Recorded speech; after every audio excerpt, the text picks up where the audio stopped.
Welcome to the All About Pigeons podcast, brought to you by the All About Pigeons nonprofit organization, which is dedicated to promoting education and promotion of the pigeon hobby. Every week, a listener requests to drive our conversations about all things pigeons. Join me, Philip Fry, as we learn and share stories about these incredible birds and this ancient hobby.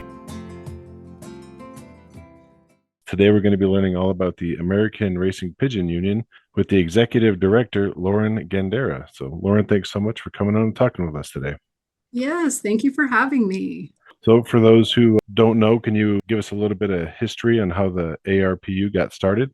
Yes, we are the American Racing Pigeon Union, organized in 1910. Basically started to, the first club was formed to conduct races. So we came together to promote and protect the sport of racing pigeons. We've evolved over time, but the AU concepts have changed and the sport has grown over the years. In the 1980s, the AU first introduced their first computer race program for figuring race results. And they also helped with getting the Postal Service to approve the shipping of pigeons, which expanded the sport.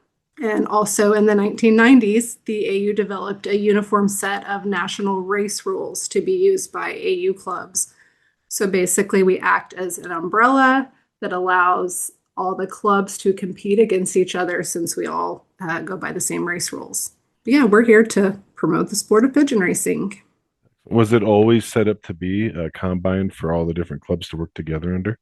Well, there's kind of like a level. Like it's a starts at a club level, and then the clubs, if you're in a club, you compete against the people in your club. If you want to expand, you can create a combine, which is two or more clubs together that form a combine. If you want to go even bigger, the next step above that is a concourse. So it's kind of like in a step program to allow you to compete against other people that are just not within your club. You're saying about like the rules. It had a set of rules for everyone to follow, so everyone's on the same page when it comes to the competition side. Yes, exactly. So if you're part of the AU, you kind of adopt their race rules so you can compete against other people and compete for your awards. And so everything is fair and everyone's basically on the same playing field. That's a really good way to promote it too, is to give structure to this. Does it also help with creating new race clubs? It does. So there is a way, if you want to make your own club, if you would like to compete and start your own club, you have to have 5 members in your club. They have to live at 3 different addresses, and you can start a club that way. And then you can basically get our software program, and that will help you be able to compete with the rest of the organization.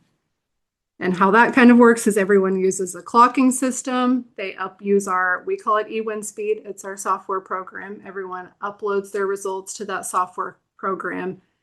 Everything's calculated on a point system, and you enter that in, and it compares it to everyone else that's entering their data. And that's how you compete against other people. Oh, so the event speed is actually through the A.R.P.U. Yeah, eWinSpeed is they call it our race calculation solution. That's something that the AU came up with, and we're continuously working on that and trying to upgrade it and make it better. But that's our software program that we use to calculate everything. For clubs that operate within the A.R.P.U, do you guys have certain requirements for clocks and stuff like this when people are racing their birds? There's a list of clocks that are acceptable to be used that tie into eWinSpeed. So they have to be compatible with eWinSpeed, and most of the people are using them at this time.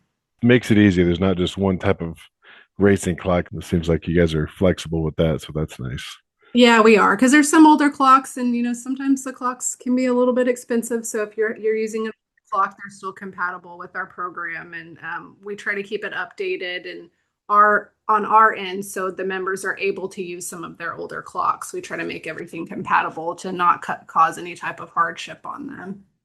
Since there are so many different clubs that are flying underneath the A.R.P.U, can you talk a little bit about the racing operations? Like, how do you guys put together a schedule and organize your racing for the year?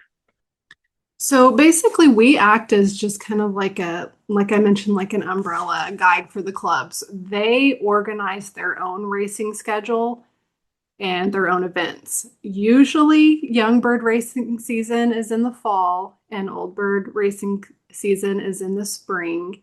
But it kind of depends on where you live and what your weather is like. Just depends on where you live when you start flying your birds. But the clubs organize their own events and come up with their own schedule and their own coordinates, and that's kind of up to them. We're there, for a guide to help them achieve what they want to do within their clubs. So do you guys have deadlines for like young bird season and old bird season?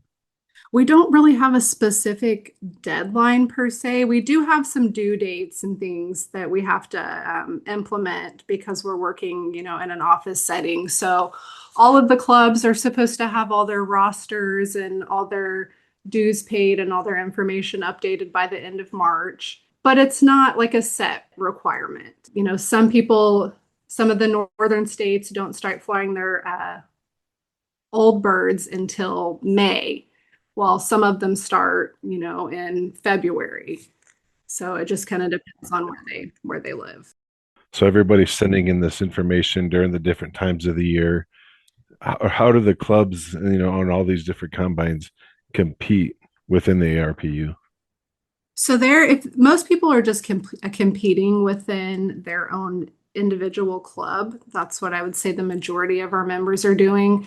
So if they are they basically set their race, they upload their race results to eWinSpeed, and then eWinSpeed is going to calculate everything within their club.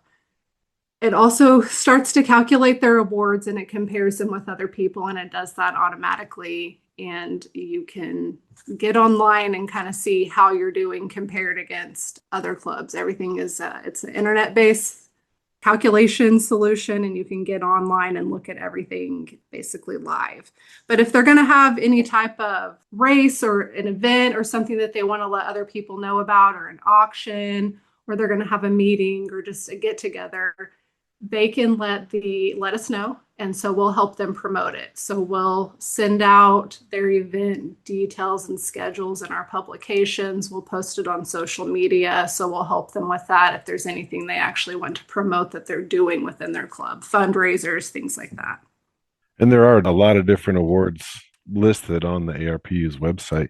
Can we talk about a couple? Can we talk about the President's Cup and the Elite Pigeon? Yes, so there are different awards that you can compete for. You don't actually have to specifically apply for them. It's going to, once you upload your results, it'll calculate it for you, and then you just need to get online and request that we send you the award that you won. And we have an awards chairman that works with that, and he approves all the awards and sends the awards to the members. It's all done electronically now. We used to send them out paper through the office, but now we do it electronically. But for example, the President's Cup, there's a lot of requirements for the different awards that we have, but this one is the best loft performance in old birds and the previous year's young birds based upon our point system. So some of the markers for that is the bird has to have been in 10 to 12 races. It has to have one of the races 200 miles, one of the races 250 miles, and then one of the races has to be over 450 miles. So there's just different requirements for all of the awards that we have. The other popular one is our Elite Award. And this is an award for an individual bird for superior performances over its lifetime. So some of the requirements in this award is the bird has to have won 3 or more diplomas. There has to be a minimum of 3 lofts that it was competing against. It has to score 150 more points. So everything is all of the races are on a point system, and you get a specific amount of points per race. And if somebody's already in a race club and submitting through the A.R.P.U, so all this data is already being logged pretty instant too, and yes, it's all automatic now too. So that's pretty streamlined. Yeah, it's pretty cool. And we're trying to, we try to update it. And when people suggest things to us, and we make those updates and whatever's going to make it easier on them. So they used to have to apply for these awards, but like I mentioned, it's all calculated now. So now you just can get online, see if what your stats were basically, and see if you won an award. And then you can just click a button and we'll send the award to you. roughly, do you know how many members the organization has or how many clubs? Yes. So right now we have about roughly 6,500 members. We have 570 active clubs. So that means there's more clubs than that, but clubs that are actively flying and uploading their results to eWinSpeed. We kind of do our membership by zones. We have the United States sectioned off into zones. Like I said, we have 6,500 members, but a lot of our members are in the Southeast zone, which includes Florida. That's one of our states that has the most members. There's like over 1,500 members in the Southeast zone. And then the next biggest zone is the Pacific Mountain Zone, which includes California, Hawaii, Arizona, where you are, and there's about 1,100 members in that zone. Oh, wow. What about somebody that's not in a race club but wants to race pigeons? What would you do to help guide them into a situation where they could become a member of the A.R.P.U and participate in some way? Well, we definitely welcome. We call these individual memberships. If you're not a part of a club, then you're just an individual that wants to join the AU, which we have an individual membership.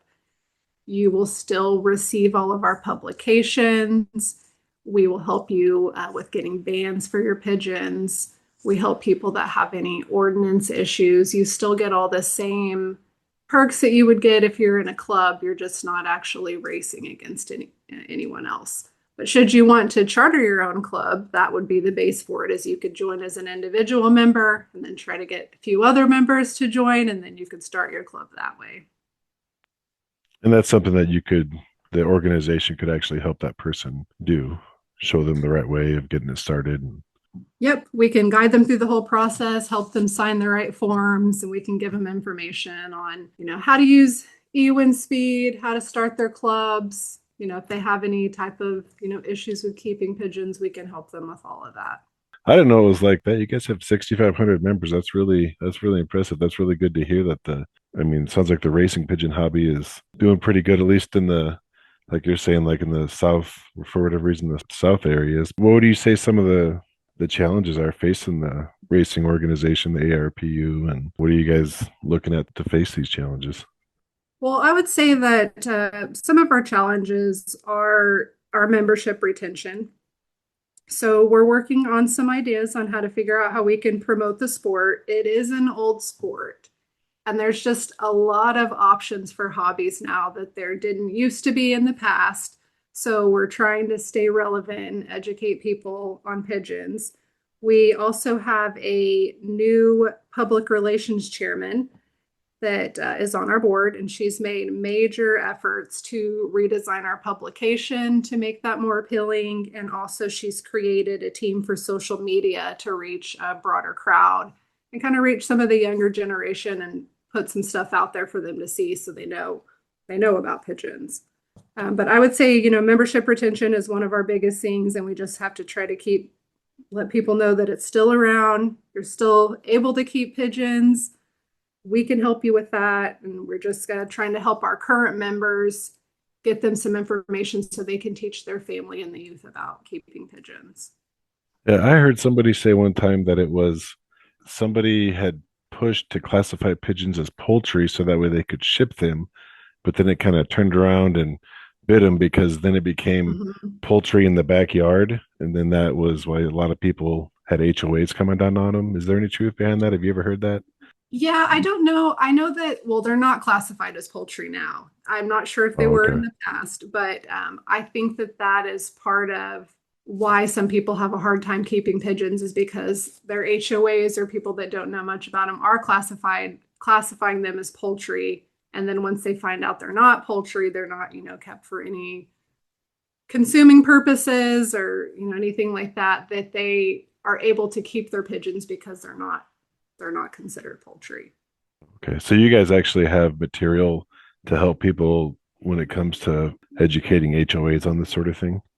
We do. So sometimes, they'll have issues with their HOA or issues with the city. And it's really mostly just people don't understand pigeons, and they don't understand how they're kept. So, of course, when you keep homing pigeons, you train them to go out and then they come back in. And some people think that they're going to be hanging around the property, making a mess. They just don't really understand how to keep pigeons. So we have a lot of material that we'll send out to our members for them to kind of pass around their neighborhood, or if they have a neighbor that isn't so sure about if they want the pigeons around, then we give them this material so the neighbors can read it. And so or some neighbors think that the pigeons are going to be loud when they're actually not. So once you give them some information, it seems to really help with their issues that they have with the HOAs. Oh, well, yeah, that's really good. That's definitely one of the reasons you definitely hear a lot about, oh, I would, but I can't because, I can't have chickens in the backyard and, you know, not the same thing. Yeah, exactly. And we also have, if you're a member for at least 6 months or more and you do have some type of ordinance issue, we have can help financially with that sometimes. If you're a part of the AU, you're entitled to help with that. If you incur any fees or any issues, we Oh, can wow. sometimes help you with that. So you're saying, you guys are trying to retain the members you have, and you got a new person coming in to help with bringing people in, and you guys are doing stuff on social media, you said, and you guys have campaigns that you're working on. Are you trying to attract youth? Is the idea with that? Yeah, so we have a few options. We have a help a beginner program. So if you're new to the sport and you don't know what to do, yeah, you can call us and we have a program and a chairman for that. And he will kind of help you connect you with someone that can mentor you. Or if you need pigeons, he may be able to connect you with someone that could give you a few pigeons to start. So we have that program. And then, and I'll mention his name's Paul Kaufman. He's also head of the youth. So he kind of helps organize and get kids involved. And we have a lot of like 4-H clubs and FFA clubs that are kind of interested, but that we're helping to try to help them build lofts and learn about pigeons. And I do want to say we also recently had a meeting where the board approved that organizations at schools can become basically part of a family membership. And what that does is that allows them to fly under the organization as a school versus pay individual memberships for however many youths are in that club. So it's kind of less of a hardship on them. They can get one membership and the whole school can use that to fly pigeons. So it's kind of something to encourage people to join the AU because their whole program can use the new approved version of the family membership. Oh, and so that would be for like when they put a loft at the school. Is that what you're talking about? Exactly. Oh, Yeah. yeah. Those are great. We also have we'll be talking a little bit about this later about the convention, but it does tie in with the youth. Youth members are allowed to send 3 birds to the AU convention for free. There's no charge. They just have to pay the shipping. First place winner of the youth race gets a paid trip to the next year's convention. So Oh, that's really nice. cool. Yeah, promotion that they're doing with the youth. You don't have to pay to enter your birds. And if you win, you get a free, all expenses paid trip to the next year's convention. It's really cool. That help a beginner. I saw that on the website. The website got so much information. One of the things I saw in there too was you had the old clocks for youth. Can you talk a little bit about that program that you guys have going on? Yeah, so we have basically, people go through clocks and some of them don't use their old ones and they'll donate them to the AU. And we will use those clocks and donate them to the youth clubs or youth groups, or if they come up with a club themselves, we'll donate those clocks and show them how to use it just to get them started in pigeon racing and start, have them see how everything works. We'll donate those clocks to them. Oh, that's really cool. Yeah, some of those old clocks are kind of fun to use. Yeah, the old wooden ones are really cool that you have to crank up. And sometimes they'll let the kids use those, and they have to use the old counter marks and do it the old school way. But some of the board members think that that's a good way to start. But the kids like the electronic versions and the live everything, and you can see everything on the spot, so they kind of are drawn to that. So yeah, let's talk about the 2025 convention coming up, where and when and everything that's going on with that. Yeah, so the AU convention is going to be in Chicago this year. It's hosted by the Greater Chicago Combine. It's going to be October 16th through the 18th. It's a Thursday through Saturday. And there's a race, there's a youth race. The combine schedules events during the week, like seminars on various topics like supplements, breeding. They organize dinners each night, and there's a banquet and an award assembly on the last day. And they also set up spouse activities. So if your spouse is not into pigeon racing, but they still would like to travel with you to the convention, there's other things for them to do. So they'll set up activities like museum visits or like paint and palettes or tours for your spouse to do while you're participating in the pigeon events. We also have our annual board meeting there at the same time, and anyone's welcome to join, and we conduct business and speak with the members. And if there's anyone that has any ideas or wants to implement any changes, we're always listening to that.